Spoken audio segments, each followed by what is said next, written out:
Former U.S. Secretary of State Hillary Clinton speaks during an interview with Mariella Frostrup at the Cheltenham Literature Festival in Cheltenham, Britain, October 15, 2017. Reuters. Rebecca Naden. London. Reuters. Former U.S. presidential candidate Hillary Clinton cautioned Britain on Sunday over its push to secure a trade deal with U.S. President Donald Trump after it leaves the European Union. Clinton, the Democratic Party candidate who lost out to Trump in last November's election, also said Britain would face serious disruption if it left the EU without a negotiated deal with Brussels. The British government has talked up the prospect of bilateral trade deals with the United States and others as one of the major benefits of leaving the EU following last year's surprise referendum vote to leave.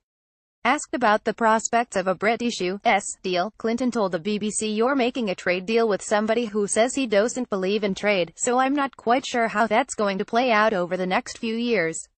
British Prime Minister Theresa May visited Trump in January to talk trade.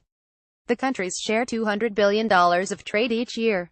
Former U.S. Secretary of State Hillary Clinton speaks during an interview with Mariella Frostrup at the Cheltenham Literature Festival in Cheltenham, Britain, October 15, 2017.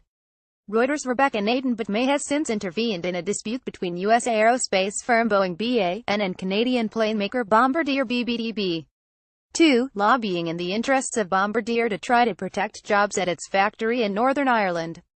Clinton also said Britain would be at a very big disadvantage if divorce negotiations with the EU failed, and went on to compare the factors behind the Brexit vote to her own election loss.